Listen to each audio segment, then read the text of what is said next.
यूनान में कश्ती डूबने का वाकया 298 पाकिस्तानियों की हलाकत का खदशा 12 को बचा लिया गया। यूनान में तारकीन वतन की कश्ती उलटने के बाद 500 से जायद अफराद ताहाल लापता। अफसोसनाक खबर है पाकिस्तान के लिए। पाकिस्तानी जो है कुछ लोग जो है गैर कानूनी तरीके से मुल्क से बाहर जा रहे थे और उनकी कश्ती डूब जाने से अंदाजन 298 के करीब जो लोग हैं उनकी अमवात हो। हम प्राइम मिनिस्टर मोदी का स्वागत करने के लिए वहां पर अमेरिका में कितना कुछ बनाया गया। मैं अमेरिका के बड़े लीडर्स जय हिंद और नमस्ते बोल रहे हैं कि मोदी जी आपका स्वागत है। जो वेस्ट है उसको ये बता दिया गया है कि आपने इंडिया के साथ जब डील करना है तो आपने अपने हिसाब से डील नहीं करना, आपने वहां की लोकल कैरेक्टरिस्टिक्स देखनी है। लोग कहते हैं कि मैं मजाक करता हूँ। मियाँ मैं मजाक नहीं करता, मजाक तो आप कर रहे हैं। नहीं सच बोल रहा हूँ। जिस तरह के हालात वाकयात मामलात में पाकिस्तान में देख रहा हूँ और जिस तरह की चीज़ें होती देख रहा हूँ, जिस तरह के मसाइल और मसाइल के हल देख रहा हूँ, मुझे अंदाज़ा हो रहा है। वो हिस्ट्री को पकड़ पकड़ के ओन कर रहे हैं, वो बरतानिया से जाके बात करते हैं। फ्यूचर नहीं छोड़ा। मैं एक एनालिस्ट के रूप में, आप मुझसे पूछे पाकिस्तान का मुस्तकबिल क्या है आने वाले, या पाकिस्तान का भविष्य क्या है आने वाले 50 सालों में, मैं आपको कहता हूँ कोई भविष्य नहीं है। इकोनॉमिक पॉलिसी जीरो, बेतहाशा आपकी पॉपुलेशन बढ़ चुकी है, आपके पास रिसोर्सेज नहीं है उतने पॉपुलेशन को फीड करने के लिए। नमस्कार दोस्तों, स्वागत है आप लोग का INL न्यूज़ के एक और नए वीडियो में। दोस्तों एक बहुत बुरी खबर ये आई है और खबर ये है कि यूनान में एक जहाज़ के डूबने पर 300 पाकिस्तानियों के मारे जाने की खबर है। दोस्तों इसके बाद से ये भी खबर आई है कि ये सब जो लोग हैं वो इनलीगल रूप से जो है वो दूसरे देश में जा रहे थे। दोस्तों वैसे भी पाकिस्तानियों पर पहले से ही बहुत ज़्यादा पाबंदी दुनिया के जो देश हैं उन्होंने लगाया है, क्योंकि पाकिस्तानी हमेशा ही फ्रॉड करने में लगे रहते हैं। और एक बार फिर से जब ये जहाज़ डूबा है तब पता चला है कि जो ये 300 जो पाकिस्तानी हैं जो कि मारे गए हैं वो सब इनलीगल रूप से दूसरे देश में जा रहे थे।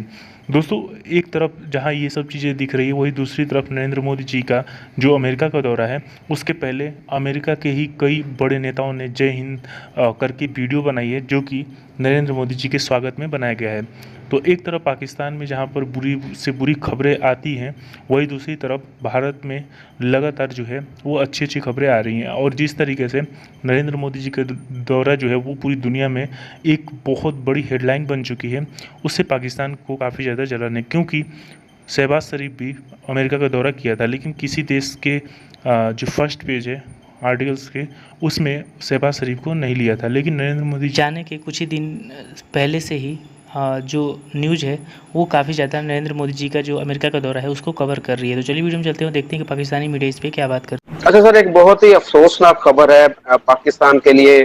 पाकिस्तानी जो है कुछ लोग जो है गैर कानूनी तरीके से मुल्क से बाहर जा रहे थे और उनकी कश्ती डूब जाने से अंदाजन 298 के करीब जो लोग हैं उनकी अमवात हो। तो हम आपसे जानेंगे, आप भी जर्मनी में रहे, आप कजाकिस्तान में भी रहे, वहां भी गैर कानूनी तरीके से पाकिस्तानी पहुंचते होंगे, बल्कि इंडियन का तो मुझे पता नहीं कि इंडियन भी गैर कानूनी तरीके से जाते हैं या नहीं, लेकिन पाकिस्तानी जो है वो गैर कानूनी तरीके से हर मुल्क के अंदर यूरोप में कोशिश करते हैं जाने की। और अक्सर ये खबरें सुनते हैं कि कुछ लोग तो ऐसे कि ईरान से जाते हुए रास्ते में मारे जाते हैं। मैं जर्मनी में था जब बहुत सारे सीरियंस आ गए थे, सीरियंस या मिडिल ईस्टर्न, और उनके गार्ड में कई पाकिस्तानी भी आ गए थे। तो बहुत समस्याएं हुई थी, बहुत समस्या जो मैंने देखा था। देयर वाज एन एंगर जो कि लोकल पॉपुलेशन के उसमें था, क्योंकि हैम्बर्ग के रेलवे स्टेशन के सामने तंबू गाड़ दिए गए थे। उसमें कई जो पब्लिक पार्क थे वहाँ लोकल मेकशिफ्ट तंबू बना करके लोगों के रहने और उसके इंतजाम किए गए। फिर मैंने अपनी आंखों से 6 महीने के अंदर, 2-3 महीने के अंदर रातों रात बड़ी बड़ी बिल्डिंगें खड़ी होती हुई दिखी, जिसमें कि 1-1, 2-2 रूम के अपार्टमेंट्स बनाए गए ताकि इन लोगों को एडजस्ट किया जा सके। जर्मनी की गवर्नमेंट ने इनको रिफ्यूजी अलाउंस दिया, 800, 700, 700 यूरो दिए जाते थे इनको रेफ्यूजी बनने के एवज में, क्योंकि जब आप अंडर रेफ्यूजी लॉ जब आप किसी को एक्सेप्ट कर लेते हैं एज अ रेफ्यूजी और उसको रेफ्यूजी का कार्ड दे देते तो फिर आपकी जिम्मेदारी बन जाती है उसकी वेलबींग। तो जर्मनी ने किया। तो यूरोप एक जो लाइफस्टाइल देता है ना, पॉइंट ये नहीं है कि ये बेचारे जो दुर्भाग्यशाली किसी के बच्चे रहे होंगे, चाहे पाकिस्तानी हो चाहे हिंदुस्तानी हो, किसी के बच्चे होंगे, किसी के बाप होंगे, बहुत सारी तमन्नाएं और आशाएं लेकर के यूरोप जा रहे होंगे। प्रश्न ये है कि ये यूरोप ही क्यों जा रहे थे। प्रश्न ये है कि ये किसी और कंट्री में क्यों नहीं जा रहे थे?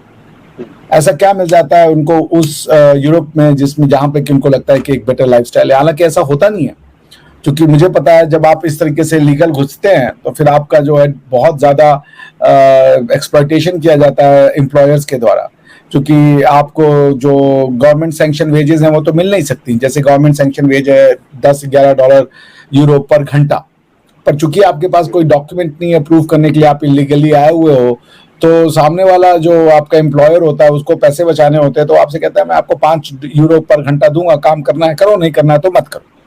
तो ऐसे में क्या होता है, उसने तो अपने पूरे पैसे बचा लिए, क्योंकि वो तो दिखा रहा है आपको €5 पर घंटा में किसी और खर्चे में दिखा देगा, उसको जो है लेबर हायर नहीं करना पड़ेगा जो जेन्युइन मार्केट से होता है।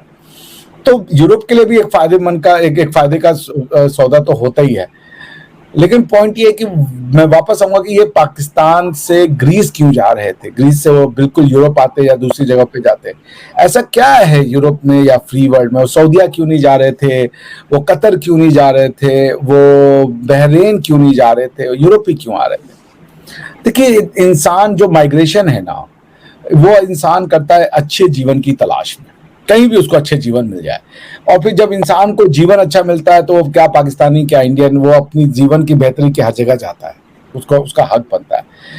तो ये अनफॉर्चुनेट है कि इस तरीके से जो पाकिस्तान में, मुझे पता है जो आज के हालात हैं, कि अब आप देख लें, बुरा न मानिएगा, कि आपके जो जनरल बाजवा साहब हैं वो फ्रांस में पहुंच गए और मुझे नहीं लगता कि वो वापस आएंगे। तो पॉइंट ये है कि आपको भी पता है कि ये बेहतर लाइफस्टाइल कहाँ है।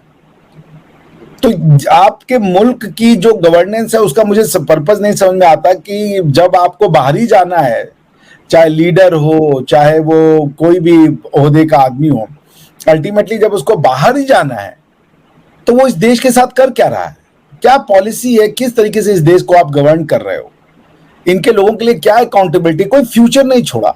मैं एक एनालिस्ट के रूप में, आप मुझसे पूछे पाकिस्तान का मुस्तकबिल क्या है आने वाले, या पाकिस्तान का भविष्य क्या है आने वाले 50 सालों में, मैं आपको कहता हूं कोई भविष्य नहीं है। इकोनॉमिक पॉलिसी जीरो, बेतहाशा आपकी पॉपुलेशन बढ़ चुकी है, आपके पास रिसोर्सेज नहीं है उतने पॉपुलेशन को फीड करने के लिए। जैसे भाई यूरोप है, वो कोई बहुत ज्यादा बड़ी इकोनॉमी नहीं है, जैसे आपके ही बराबर की इकोनॉमी ये है, क्या नाम है, अलमाटी में कजाकिस्तान, इतनी, वो तो आपके पॉपुलेशन का 1/24 है, क्योंकि वहां 1 करोड़ लोग रहते हैं, वहां इतनी ऑब्जेक्ट पॉपुलेशन, वो है 300-350 बिलियन डॉलर की इकोनॉमी है आपका कजाकिस्तान। इतने के ही आप भी होंगे, 300-350-400 डॉलर के आसपास होंगे आप बिलियन डॉलर, इससे ज्यादा तो आपकी इकोनॉमी नहीं होगी। वो 350 बिलियन डॉलर में 1 करोड़ 1.5 करोड़ लोगों का फीड कर रहे हैं मुंह, आपको 350 करोड़ डॉलर में, बिलियन डॉलर में आपको 24 करोड़ लोगों का मुंह फीड करना है। कहां से कर दीजिएगा? क्या पर कैपिटा इनकम निकलेगी जब आप 24 करोड़ को 350 करोड़ बिलियन डॉलर से, या 350 करोड़ बिलियन डॉलर से डिवाइड करेंगे, क्या बनेगा वो? तो दोस्तों, जैसे कि आपने इस वीडियो में देखा कि जो पाकिस्तानी मीडिया है उसको आईना दिखाने के काम इंडियन जर्नलिस्ट जो है वो लगातार कर रहा है। दोस्तों, जिस तरीके से जो ये पाकिस्तानी जो है वो पकड़े गए हैं इलीगल रूप से दूसरे देश में जाते हुए, इसके बाद से एक बार फिर से पाकिस्तानियों की चर्चा पूरी दुनिया में हो रही है। दोस्तों, पाकिस्तानियों की जब भी चर्चा होती है पूरी दुनिया में, कहीं से भी न्यूज़ आती है तो वो हमेशा ही गलत आती है, चाहे वो टेररिज्म से लेकर हो या फिर अभी इलीगल रूप से दूसरे देशों में जाना है। दोस्तों, वैसे भी पाकिस्तान में पाकिस्तानियों का कोई फ्यूचर नहीं रह गया। जिस तरह एक और पाकिस्तान जो है वो अपने इकोनॉमिक जो सिचुएशन है उससे अपने बुरी दौर से गुजर रहा है, दूसरी तरफ जो पॉलिटिकल सिचुएशन है वो भी अपनी सबसे बुरे दौर से गुजर रहा है। तो पाकिस्तानियों का कोई भविष्य जो है वो पाकिस्तान में नज़र नहीं आ रहा है, और इसीलिए पूरी दुनिया के कोई भी मुल्क जो है वो पाकिस्तानियों को वीज़ा देने के लिए तैयार नहीं है। और इसीलिए पाकिस्तानी जो है वो कहीं ना कहीं चाहते हैं कि लीगल रूप से ही क्यों ना हो वो दूसरे देश में चले जाए, क्योंकि वहाँ पे उनको भविष्य नज़र आ रहा है। दोस्तों, इस पर आपकी क्या राय है कमेंट करके बताइएगा, और अगर आपको वीडियो पसंद है तो वीडियो को लाइक, हमारे चैनल INL न्यूज़ को जरूर सब्सक्राइब करें, क्योंकि हम आपके लिए इंटरेस्टिंग वीडियो लाते रहते हैं। मिलेंगे इस नई वीडियो के साथ, तब तक देखते रहिए INL न्यूज़।